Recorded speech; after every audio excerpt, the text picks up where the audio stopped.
अमित शाह ने घाटी के 3 राजनीतिक परिवारों पर साधा निशाना। 70 वर्षों के कार्यकाल का केंद्रीय गृह मंत्री ने मांगा हिसाब।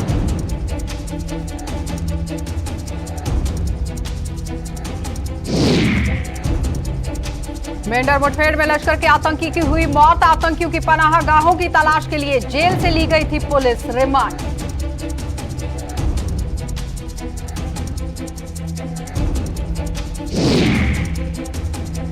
और 30 घंटे के बाद खुला जम्मू श्रीनगर नेशनल हाईवे। प्रशासन ने पहले रास्ते में फंसे हुए वाहनों को पहुंचाई राहत।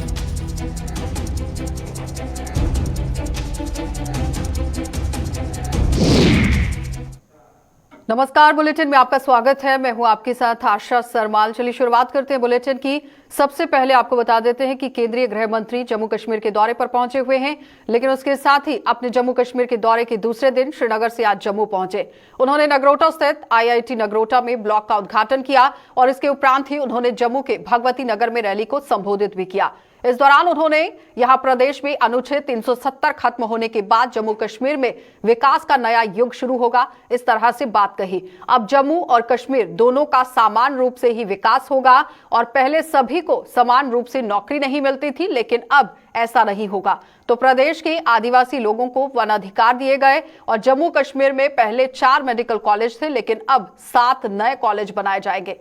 और आज ही यहां IIT कैंपस की शुरुआत हुई। इसमें सभी आधुनिक सुविधाएं मौजूद रहेंगी और इसमें 35,000 युवा प्रशिक्षण ले सकते हैं। ये सारी सुविधाएं जम्मू कश्मीर केंद्र शासित प्रदेश के लोगों को दी जाएंगी। अंतर्राष्ट्रीय सीमा के साथ रहने वाले लोगों को आरक्षण दिया गया है और बहुत ही जल्द गुज्जर समुदाय को भी आरक्षण दिया जाएगा और जम्मू में जल्द ही मेट्रो भी दौड़ती हुई नजर आएगी और प्रदेश के हर एक जिले में यहां हेलीपैड बनाया जाएगा। और अनुच्छेद 370 खत्म होने के बाद अब करोड़ों रुपए का निवेश, यहां ये निवेश नहीं है, निवेश है और जम्मू कश्मीर में इसका पूरी तरह से काम होगा, निवेश किया जाएगा। और साथ ही कहा कि यहां की शांति में खलल डालने वालों को भी नहीं बख्शा जाएगा। इसके अलावा केंद्रीय मंत्री ने घाटी के 3 राजनीतिक परिवारों पर भी निशाना साध दिया। उन्होंने कहा कि 70 साल से सत्ता में रहे ये परिवार यहां भाजपा से हिसाब मांग रहे हैं, लेकिन पहले वो अपने 70 वर्षों के कार्यकाल का हिसाब दें और उसके बाद भाजपा भी हिसाब करेगी।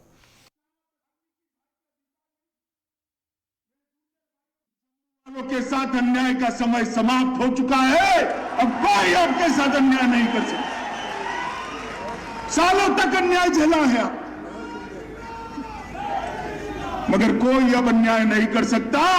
विकास दोनों का साथ में होगा, कश्मीर का भी होगा, जम्मू का भी होगा। दोनों मिलकर भारत को आगे बढ़ाने के लिए एक साथ प्रयत्न करेंगे। सिख भाइयों को, खत्रियों को, महाजनों को भूमि खरीदने का अधिकार नहीं था। जो शरणार्थी वहां से यहां आए थे उनके अधिकार नहीं थे। वाल्मीकि भाई के अधिकार नहीं थे। मेरे गुर्जर भाइयों को रिजर्वेशन नहीं मिलता था। पहाड़ियों को रिजर्वेशन नहीं मिलता था। मिलता था क्या? मिलता था। किसी को डरने की जरूरत नहीं है। भारत के संविधान के सारे अधिकार मेरे गुर्जर भाइयों और पहाड़ियों को मिलने वाले हैं। कोई नहीं कि जम्मू कश्मीर के अंदर कहने को 5 मगर 4 मेडिकल कॉलेज थे। आज मैं आपको बताने आया हूं कि जम्मू को कश्मीर के अंदर 7 मेडिकल कॉलेजों का स्थापना हो चुका है नए, और 2 और होने वाले, 5 चालू हो चुके। पहले 500 विद्यार्थी यहां से MBBS कर सकते थे। अब लगभग 2000 विद्यार्थी यहां MBBS कर पाएंगे, किसी को कहीं पर भी जाने की जरूरत। आज IIT का एक कैंपस का उद्घाटन हुआ। मैं मन की बात बताना चाहता हूं मित्रों, मैं स्वयं अचंभित हूं। ढेर सारे कैंपस में मैं गया हूं, इस प्रकार का आधुनिक IIT का कैंपस मैंने नहीं देखा। इसके चलते 5 लाख नए रोजगार उत्पन्न होने वाले हैं। अभी श्री जयपुरी आए थे, उनका 500 करोड़ का निवेश जम्मू में होने वाला है। अब तक जम्मू और कश्मीर मिलकर जम्मू में 7,000, कश्मीर में 5,000 करोड़ का निवेश का भूमि का आवंटन कर दिया। ये 3 परिवार वाले मुझे सवाल पूछ रहे थे कुछ कि क्या देकर जाओगे। भाई मैं तो हिसाब लेकर आया हूं, क्या देकर जाएंगे बताता भी हूं, मगर 70 साल आपके 3 परिवारों ने राज किया, आपने क्या दिया इसका हिसाब लेकर आओ भाई। जम्मू कश्मीर की सरकार आपका हिसाब मांग रही है।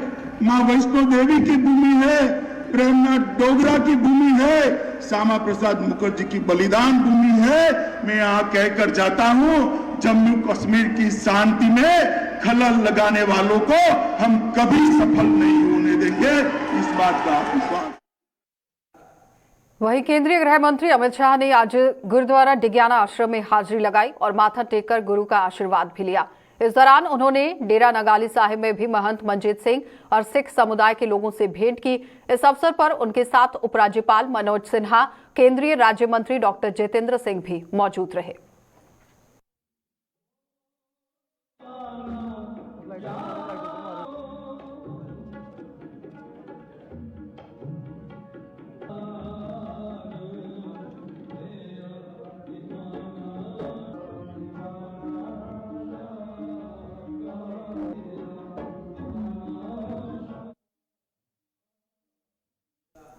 वहीं पैंथर्स पार्टी ने केंद्रीय मंत्री अमित शाह के जम्मू दौरे के विरोध में काले झंडे लेकर प्रदर्शन किया और प्रदर्शन की अगुवाई कर रहे पैंथर्स पार्टी के चेयरमैन हर्षदेव सिंह ने भाजपा पर निशाना साधते हुए कहा कि भाजपा ने जम्मू कश्मीर के लोगों के साथ अन्याय किया है और विशेषकर भाजपा ने जम्मू के लोगों के साथ अन्याय किया है। उन्होंने कहा कि जम्मू के लोगों ने भाजपा को 25 सीटें दी, लेकिन बदले में भाजपा ने जम्मू के लोगों को जुमलों के अलावा कुछ नहीं दिया।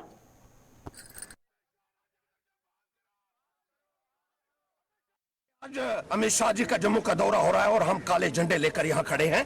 इसलिए खड़े हैं क्योंकि जम्मू कश्मीर के साथ बेइंसाफी की गई है और खास तौर पर जम्मू के लोगों को अपने पहलू तले रौंदा जा रहा है भारतीय जनता पार्टी द्वारा, जो हमें हरगिज कबूल नहीं है। लोगों ने 25 सीटें जम्मू से भारतीय जनता पार्टी को दी थी, लेकिन बदले में क्या मिला? सिर्फ जुमले मिले हैं जम्मू प्रांत के लोगों को।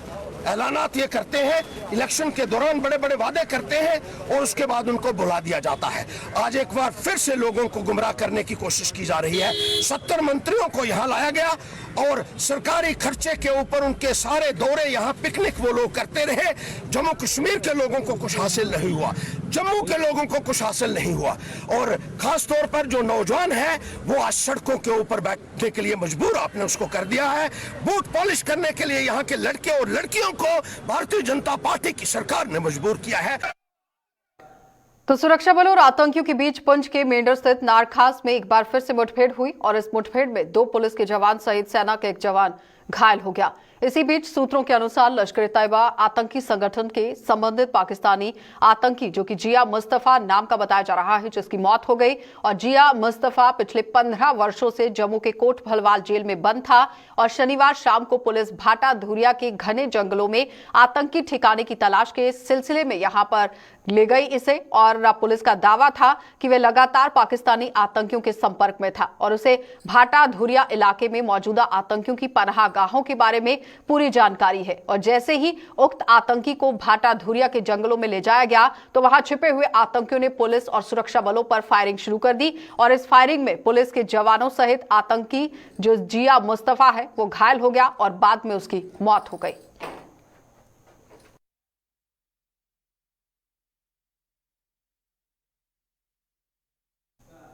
तो भारी बारिश के कारण यहां जिला रामबन की कैफेटेरिया मोड़ पर हाईवे पर पस्सियां गिरने के कारण जम्मू श्रीनगर हाईवे बंद हो गया है और हाईवे पर लगी हुई निर्माण एजेंसियों ने दिन रात एक करके काम किया और हाईवे पर मलबे को साफ कर दिया गया और 30 घंटों के बाद जम्मू श्रीनगर नेशनल हाईवे को गाड़ियों के लिए आवाजाही के लिए से सुचारू बनाया गया और हाईवे से मलबा साफ करने के बाद प्रशासन और यातायात विभाग ने सबसे पहले रास्ते में फंसी हुई गाड़ियों को निकाला। कहने का तात्पर्य यह है कि जो रास्ते में फंसी हुई गाड़ियां थी उन्हें आज कहीं ना कहीं राहत की सांस मिली है क्योंकि सभी गाड़ियों को छोड़ दिया गया। कहने का मतलब यह कि नेशनल हाईवे पूरी तरह से खोल दिया गया।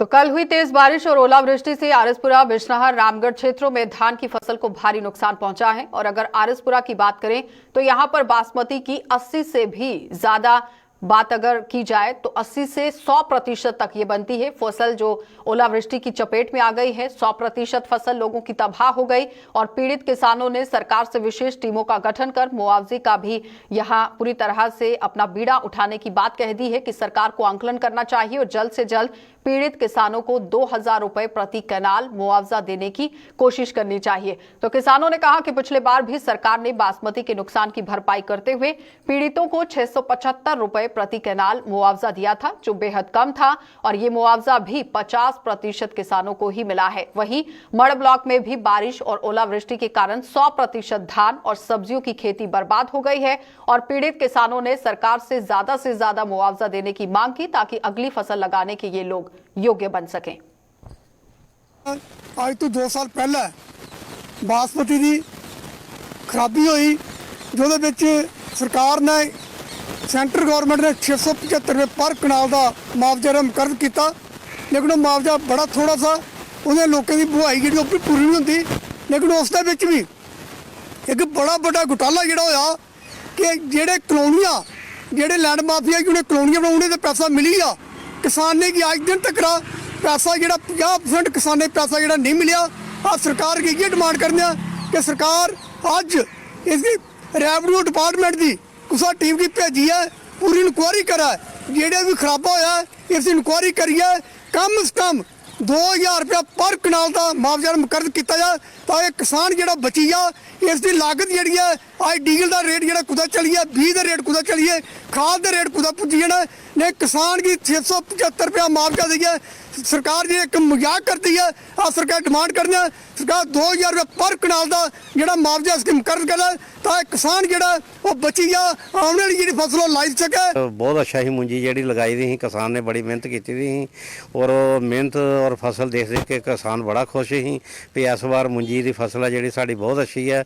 इनू फसल में बेच के कोई काम करांगे, कोई धंधा करांगे, कोई बच्चे ब्याहांगे, कोई शादी करांगे, कोई होर कोई काम के उपर लाँगे, मगर कुदरत की ऐसी मार पई है कि किसानों का जिमींदारों का लक टुट गया, क्योंकि फसल है जी 80-85% है जी ये बिल्कुल तबाह हो गई है और जोड़ा खास करके जोड़ा साफ दाना ही वो तो बिल्कुल घिर गया और जी रह गई है पिछे वो तो पत्तल पुत्तल रह गई है, वो भी बेकार है जानी कि। तो अं सरकार अगे ये रिक्वेस्ट कर रहे हैं कि 2 दिन तो बारिश पै रही है और कोई डिपार्टमेंट की तरफों भी कोई साडा मुआयना करनी आया, कोई सुध लैनी आया कि जिमींदारों का क्या हाल है कि नहीं। और अहीं किसानों का अगे गवर्नमेंट अगे सारे किसान यो रिक्वेस्ट करने हैं कि जल्दी तो जल्दी कोई ऐसा सर्वे का टीम आए और गवर्नर साहब अगे अपील करने हैं कि ऐसा कोई टीम भेजन और ऐसा सर्वे करान और सर्वे करा के किसानों को जल्द तो जल्द जड़ा मुआवजा दिता जाए। तो एक तो पहले कोरोना की मार पड़ी, उसके बाद फिर बीज नहीं था, जो अरबी वैरायटी सब्जियां लगनी थी विंटर सीजन की जो नवंबर में अक्टूबर में लगाई जाती हैं, डीएपी खाद की शॉर्टेज थी। तो उसके बाद आपको ऊपर से बारिश आ गई और बारिश के साथ साथ इतनी ज़बरदस्त ओलावृष्टि थी जो तो शायद मैंने मेरी भी 4 साल उम्र हो गई है, 65 साल, तो उम्र में बारिश इतनी वर्ष मैंने देखा। वहीं रियासी जिले की तहसील पौनी के पंचायत भारत के किसानों ने भी सरकार से बारिश और ओलावृष्टि से हुए नुकसान का जायजा लेने और नुकसान की भरपाई करने की मांग कर दी। स्थानीय सरपंच जसपाल सिंह ने कहा कि पिछले सप्ताह भी बारिश और ओलावृष्टि के कारण मक्की और धान की फसल को नुकसान पहुंचा था और रही सही कसर कल यहां बारिश ने पूरी कर दी है। तो जैसे आपको पता है कि पिछले जो सप्ताह में हमारे यहाँ बहुत मूसलाधार बारिश हुई, ओलावृष्टि हुई, हेल स्टॉर्म हुआ, तो हमारी जो मक्की की फसल थी और हमारे जो धान की फसल थी वो नष्ट हो गई उससे। उसके बाद जो कल रात को फिर से जोरदार बारिश हुई, जो हेल स्टॉर्म हुआ, ओलावृष्टि हुई, तो उससे हमारे बहुत ज़्यादा नुकसान हो गया। ये आप देख सकते हैं, आपके सामने है। तो इस वक्त तक आपके सिवा हमारे पास आला इंतजामिया की तरफ से हमारे पास कोई नहीं पहुंचा। तो किसान बहुत मायूस हैं, उनकी साल भर की जो मेहनत थी वो ख़त्म होने जा रही है। तो हम आपके माध्यम से, डिस्ट्रिक्ट एडमिनिस्ट्रेशन के माध्यम से ये मांग करते हैं कि जो इस महकमा, जो हमारे जो रेवेन्यू डिपार्टमेंट हो चाहे जो एग्रीकल्चर डिपार्टमेंट हो, उनके जो नुमाइंदे एक जॉइंट जो टीम है हमारे यहाँ पहुँचे, जल्द से जल्द पहुँचे और हमारे जो लोगों का, जो किसान भाइयों को जो नुकसान हुआ है उसकी जायज़ा लिया जाए। और हम एडमिनिस्ट्रेशन से मांग करते हैं कि जो भी इसका जायज़ जो मुआवजा बने। तो हाईकोर्ट बार एसोसिएशन के प्रधान महेंद्र कुमार भारद्वाज ने आज बिजनौर के विभिन्न गांव का दौरा किया और साथ ही इस दौरान उन्होंने बारिश और ओलावृष्टि से हुए नुकसान का भी जायजा लिया। इस दौरान प्रधान महेंद्र कुमार भारद्वाज ने सरकार से किसानों के नुकसान का जायजा लेने के लिए विशेष टीम का भी गठन करने और नुकसान की भरपाई करने के लिए उचित मुआवजा देने की भी मांग कर दी।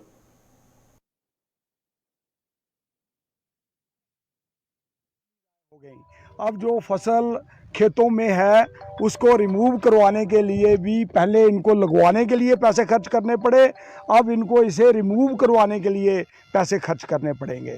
तो मैं इस मौके पे स्टेट से ये अपील करता हूँ कि एलजी साहब पर्सनली इसमें इंटरवीन करें और सारे फार्मर्स जिनका नुकसान हुआ है जम्मू ज़िले के अंदर पर्टिकुलरली आरसपुरा, बिश्नौर, अरनिया, रामगढ़, विजयपुर, बड़ी ब्राह्मणा जितनी तहसील्स हैं जहाँ जहाँ ये लॉस हुआ है पैडी का और लोगों की सब्जियां जो सीजनल वेजिटेबल्स हैं उनका लॉस हुआ है, उन सब लोगों को एक ठीक कंपनसेशन इनको पे होनी चाहिए। तो कोरोना संक्रमण के बाद अब जम्मू में डेंगू लगातार अपने पांव पसार रहा है और जम्मू के जीएमसी अस्पताल में medical superintendent doctor ADS Manhas के मुताबिक 1 अक्टूबर से लेकर अब तक जम्मू में डेंगू के 287 मामले सामने आ चुके हैं, जिनमें 208 मरीजों को इलाज के बाद अस्पताल से छुट्टी कर दी गई, जबकि 70 से भी ज्यादा मरीजों का अभी भी अस्पताल के अंदर इलाज चल रहा है। तो डॉक्टर एडीएस मनहास के मुताबिक स्वास्थ्य विभाग द्वारा डेंगू के प्रति लोगों को जागरूक करने के लिए अभियान चलाए जा रहे हैं और मीडिया के माध्यम से भी लोगों को जागरूक किया जा रहा है।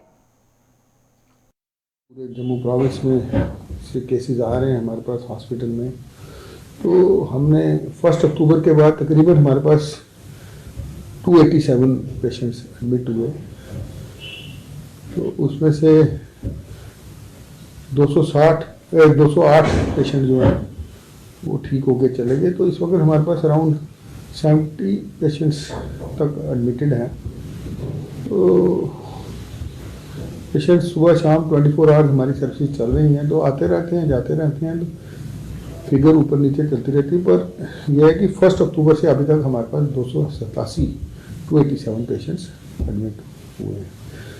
मैं जनता जनार्दन से यही एक अपील करूंगा कि डेंगू जो है वो आप सबको पता है एड्स इजिप्टाई एक मॉस्किटो है, उसके काटने से होता है और ये डे बाइटर है और काफ़ी फ्रॉशिस बाइटिंग करता है।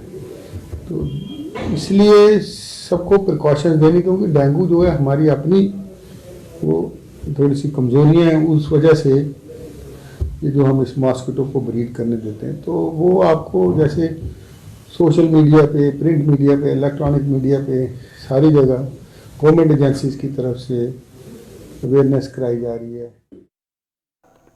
जहां एक तरफ बीते दिन हुई भारी बारिश से धान की फसल को काफी नुकसान पहुंचा, तो वहीं गन्ना लगाने वाले किसानों का कहना है कि जब से कोरोना महामारी आई है तब से गन्ने की लागत भी पूरी नहीं हो पा रही है।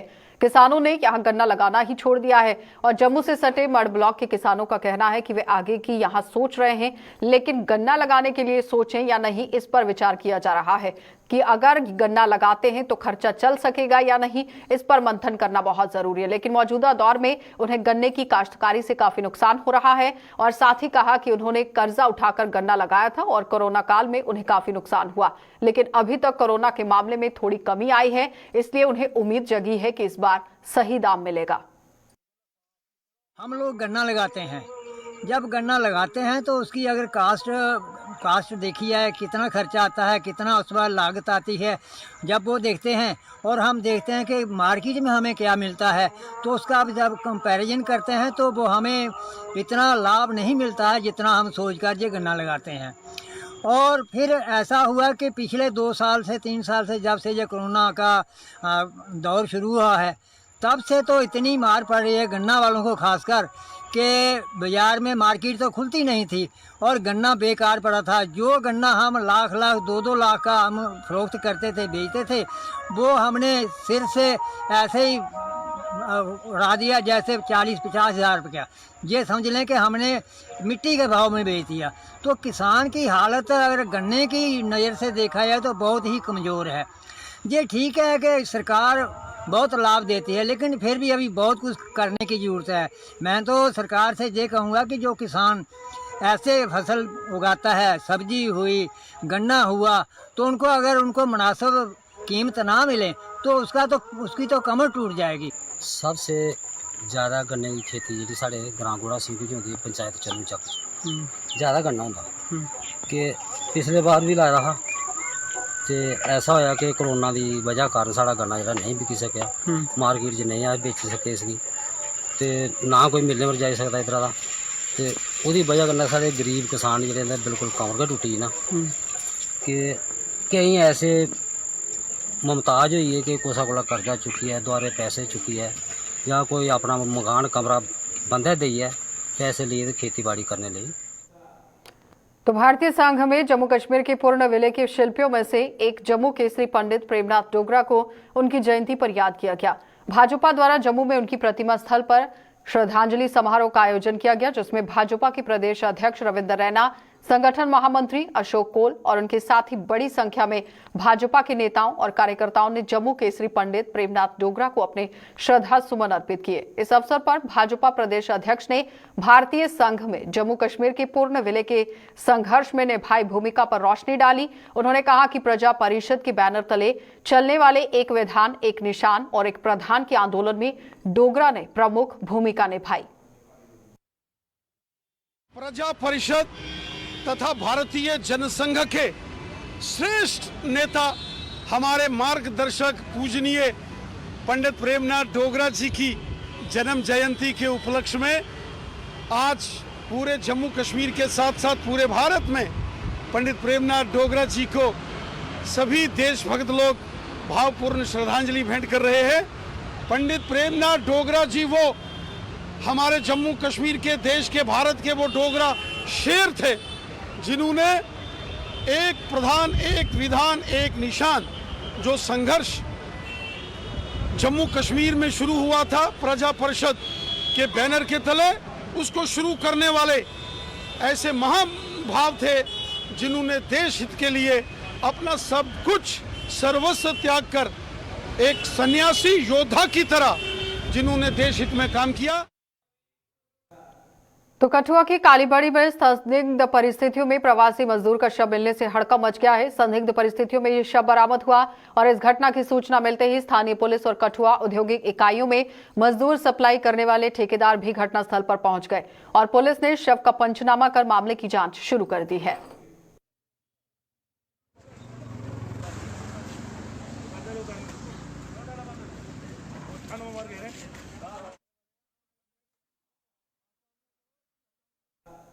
चलिए, बुलेटिन में फिलहाल इतना ही। देश और दुनिया की खबरों के लिए आप बने रहिए हमारे साथ।